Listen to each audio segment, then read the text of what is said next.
আলহামদুলিল্লাহ breaking news চালু হলো মালয়েশিয়ার কলিং ভিসা। এই মাত্র পাওয়া সংবাদ, মালয়েশিয়ার কলিং ভিসাটা পুনরায় চালু হলো। আপনারা সবাই অবগত আছেন যে মালয়েশিয়া সফরে কিন্তু আসছিল বাংলাদেশের বৈদেশিক কর্মসংস্থান মন্ত্রণালয়ের মন্ত্রী জনাব আরিফুল ইসলাম চৌধুরী এবং বাংলাদেশের প্রধানমন্ত্রী জনাব তারেক রহমানের উপদেষ্টা। তারা কিন্তু মালয়েশিয়া সফরে কিন্তু আসছিল আজকে 9 এপ্রিল। আসার পরে কিন্তু তাদেরকে আজকে মিটিং ছিল। মিটিংটা গতকালকে হওয়ার কথা ছিল, যে কোনো কারণবশত কিন্তু মালয়েশিয়ার পক্ষ থেকে মিটিংটা বাতিল করে কিন্তু আজকে 9 এপ্রিলে সেই মিটিংটা কিন্তু হয়েছে।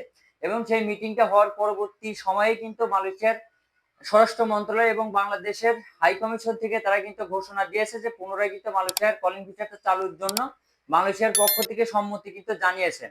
এবং আপনারা সবাই অবগত আছেন যে দীর্ঘ 3 বছর ধরে কিন্তু মালয়েশিয়ার কলিং ভিসাটা কিন্তু বন্ধ ছিল এবং বাংলাদেশের সকল প্রবাসীদেরই কিন্তু আসলে একটা আক্ষেপ ছিল যে মালয়েশিয়ার কলিং ভিসাটা পুনরায় চালু করার জন্য।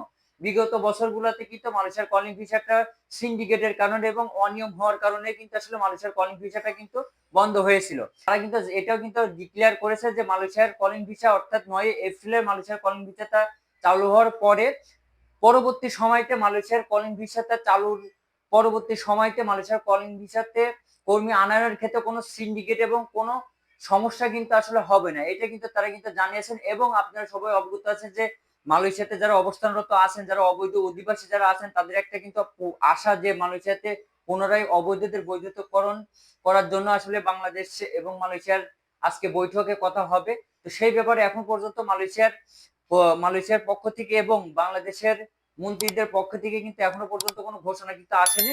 যদি পরবর্তী কোনো ঘোষণা আসে তো অবশ্যই আমি আপনাদেরকে জানাবো। এবং আপনারা হয়তো এখন কমেন্ট করতে পারেন যে ভাই তাহলে মেডিকেল কবে থেকে শুরু হবে এবং কোন কোন এজেন্সি গুলাকে বা কোন কোন রিক্রুটিং এজেন্সি গুলাকে আসলে তালিকাভুক্ত করে তারা অনুমতি দিচ্ছে মালয়েশিয়ার পক্ষ থেকে।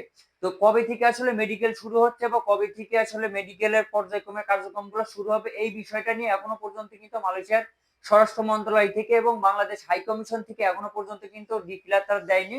তো আশা করা যাচ্ছে যে কয়েকটা দিন পরে বা সন্ধ্যার পরে বা রাতের দিকে বা হয়তো বা কালকের দিকে কিন্তু এই বিষয়টা নিয়ে কিন্তু ডিক্লেয়ার আসবে। তো পরবর্তী আপডেট ভিডিও মালয়েশিয়ার পাওয়ার জন্য অবশ্যই চ্যানেলটি সাবস্ক্রাইব করবেন এবং পাশে আসা বেল আইকনটি প্রেস করে দিবেন যাতে পরবর্তী মালয়েশিয়ার আপডেট ভিডিও সবার আগে পৌঁছে যায় আপনার কাছে। সে পর্যন্ত ভালো থাকবেন, সুস্থ থাকবেন। আসসালামু আলাইকুম।